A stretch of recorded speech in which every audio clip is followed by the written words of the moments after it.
Cet épisode aborde des sujets sensibles, tels que la maltraitance physique et psychologique, la dissociation, la dépression et les pensées suicidaires. Si ces thèmes résonnent douloureusement pour vous, prenez le temps de vous préparer ou écoutez cet épisode dans un moment où vous vous sentez en sécurité. Si besoin, arrêtez son écoute.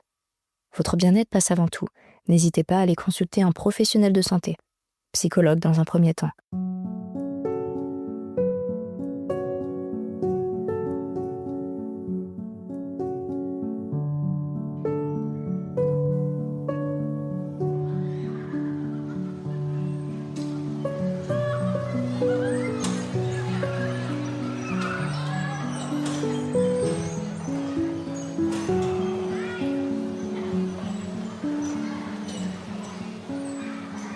Derrière ces rires se cachent des réalités qu'on ne voit pas. Des enfants vivent chaque jour dans cette atmosphère de peur, de cris, de tension. Et pourtant, chaque matin, ils viennent à l'école comme si de rien n'était. Ils apprennent très tôt à sourire pour masquer la peur, à rire pour oublier, à se taire pour survivre. Et ces blessures-là, elles ne disparaissent pas avec le temps. Elles s'impriment dans le corps, dans le cœur, et laissent des traces jusque dans l'âge adulte. La rage d'un enfant blessé, les sentiments contradictoires, ne pas savoir quoi faire. Comment en vouloir à ses parents sans se sentir coupable, les aimer malgré tout, puis parfois se poser des questions qui font mal. Si j'ai des enfants un jour, serais-je capable de leur faire ce qu'on m'a fait ? Non. Alors pourquoi eux, oui ? Comprendront-ils un jour ? Regretteront-ils un jour ? Faire le deuil d'une famille idéale qu'on a tant rêvé. Regarder les autres vivre des liens sains, aimants, et sentir son propre corps en cœur meurtri, de ne pas avoir connu cette paix-là.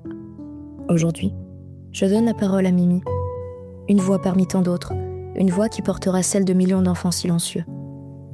Des enfants qui, devenus adultes, essaient encore de survivre à ce qu'ils ont subi. Parce que la violence pendant l'enfance laisse des cicatrices invisibles, mais bien réelles. Vous êtes sur État d'âme, le podcast au cœur de votre santé. Excellente écoute.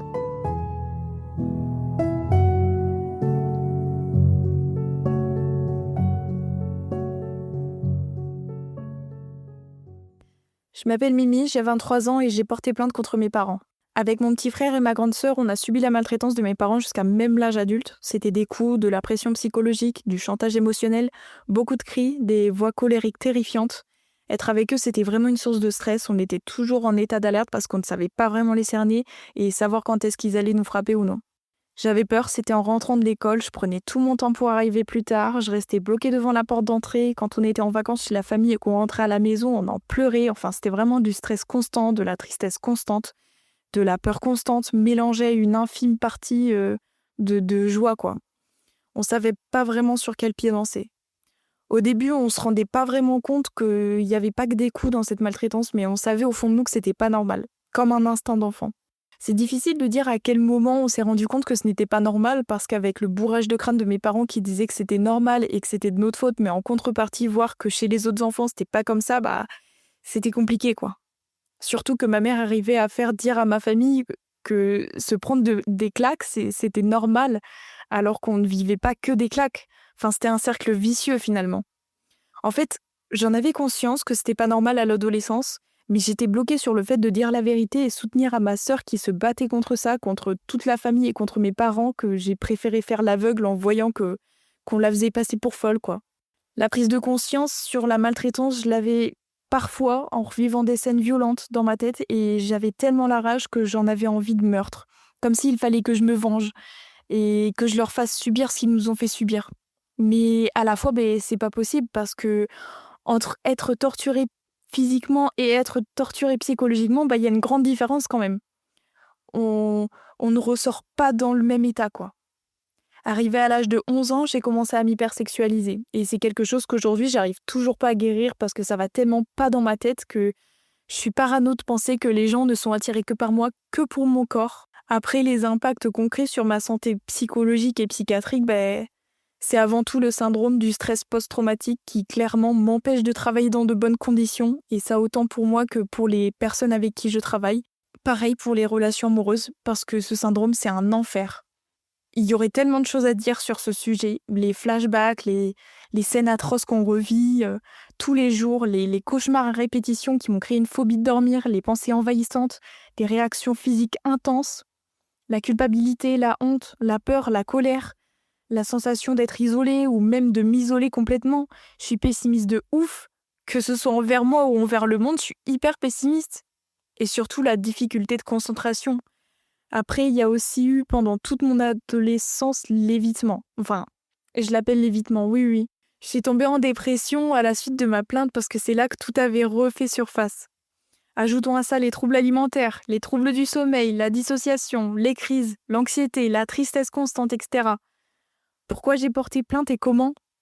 En fait, j'ai vécu autre part que chez mes parents quand j'avais 20 ans. Alors oui, c'était pas le meilleur plan de se trouver des mecs, mais c'était ma seule issue parce que j'avais pas de travail, j'avais pas le permis et donc j'étais toujours en contact avec mon petit frère qui a 2 ans de moins que moi. Et en fait, je lui demandais régulièrement comment ça se passait chez mes parents et à chaque fois, il me disait à quel point ça se passait mal.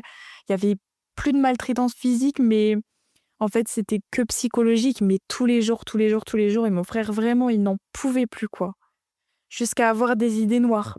Et ça permettait pas quand même à mes parents d'ouvrir les yeux. C'est aberrant. Et mon frère, il en pouvait plus, quoi. Donc ça m'a mis la puce à l'oreille parce que j'avais ce besoin de grande sœur de vouloir protéger mon petit frère. Après, il y a une autre raison aussi, c'est qu'un jour, je vais chez mes parents et ma grande sœur, qui n'était plus du tout en contact avec mes parents à ce moment-là, m'avait appelée pour parler à l'une de mes petites sœurs. Donc elle était isolée dans sa chambre et à peine ma grande sœur lui demande comment ça va qu'elle commence à dire « Maman, elle me tape ». Sachant qu'entre-temps, j'avais enfin pu acquérir un appartement et que j'avais un boulot stable, quelques semaines après, je me suis réveillée un matin avec une boule au ventre. Je faisais que ruminer depuis quelques jours en me demandant ce que je pouvais faire pour aider mes petites sœurs et mon frère. Donc j'ai appelé ma grande sœur qui m'a dit d'aller porter plainte, mais moi, c'est pas ce que je voulais. Je voulais juste avoir des renseignements sur quoi faire pour protéger ma fratrie, quoi. Donc bref, le matin même, j'ai été à la gendarmerie et on m'a conseillé d'aller porter plainte, mais c'était toujours pas ce que je voulais. Donc on m'a redirigée vers une association pour les victimes de maltraitance, où là, on m'a conseillé la même chose. Alors du coup, le lendemain, j'ai été porter plainte. En fait, c'était facile mais difficile en même temps parce que déjà, quand j'ai porté plainte, j'étais en dissociation, donc je me rendais pas vraiment compte de la gravité de mon acte. Mais c'était difficile dans le sens où la gendarme me posait un tas de questions comme pourquoi vous portez plainte maintenant quelle est la chose qui fait que vous portez plainte maintenant et que vous l'aviez pas fait pendant votre enfance, etc. Donc ça intensifie de ouf ma culpabilité. Puis aussi parce que dans le bureau, j'avais déjà pris des notes en fait de tout ce qu'on subissait et c'est la gendarme qui lisait pour moi. Et en fait, en voyant ses réactions d'étonnement, elle était choquée et on voyait qu'elle culpabilisait pour moi. Puis aussi le fait d'entendre des histoires atroces et d'avoir les scènes en tête, ça, c'était vraiment horrible. Honnêtement, c'est horrible à vivre parce que on est dans le flou total avec ma sœur du fait d'avoir porté plainte et d'avoir aucune nouvelle. Aussi du fait que mes parents l'ont appris et que donc toute la famille est au courant grâce ou à cause de mes TikTok que j'ai partagés, qui ont fait d'ailleurs des millions de vues. Ma sœur s'occupe de l'avocat, mais ce qui me fait peur, c'est que ça ne serve à rien et que donc on paye un avocat avec nos petites économies parce on a quoi ma sœur, elle a 25 ans, elle a pas d'argent de côté et j'en ai 23, j'ai ce qu'il faut même pas là pour m'entretenir pendant mon arrêt de travail que j'ai depuis 2 mois. Donc j'ai peur que ça serve à rien. Pour l'instant, les parents, je n'ai aucune nouvelle. De toute façon, s'ils portent plainte contre nous pour diffamation, moi c'est terminé, j'aurai plus de parents. Alors j'ai commencé le deuil de ma fratrie, sauf ma grande sœur, parce que c'est la seule avec qui je suis en contact, et de mes parents, quand j'ai porté plainte, parce qu'au moins ce sera moins difficile lorsque je devrai couper les ponts avec eux. Et pour ma famille, il y a aussi des gens qui ont vu mes vidéos, même des personnes que je connais très peu, qui sont de notre côté avec ma grande sœur et qui nous croient. Après, il y a aussi des gens qui se sont fait influencer par nos parents, quoi. Donc forcément, ils sont de leur côté. Mes relations amicales et relationnelles sont toujours complexes. Je me prends beaucoup la tête, je rumine, je suis rancunière. La plupart du temps, en fait, j'attire que des mauvaises personnes ou des personnes qui ne me correspondent pas, donc ça me ruine psychologiquement. J'ai l'impression de vivre défaite sur défaite. Évidemment, ça coche la case de j'ai confiance en personne. Mais d'un autre côté, je donne facilement ma confiance, mais je suis toujours dans la méfiance, quoi. Qu'est-ce qui m'aide à avancer malgré tout ça ? Ce que je vais dire, ça va être un peu horrible à entendre, mais c'est réel. En fait, j'ai 2 furets et je me vois pas les abandonner, même si j'ai très envie de mettre fin à tout ça d'une manière sordide. Je suis aussi une thérapie qui me donne le sourire, mais c'est pas tous les jours, donc il y a des fois où je rechute, quoi. En ce moment, je vis des émotions de joie, alors ça fait très bizarre étant donné que j'ai arrêté d'en avoir à l'adolescence. Après, c'est aussi la période de doute. Je peux pas m'arrêter de vivre si j'ai aucune réponse, ça paraît insensé.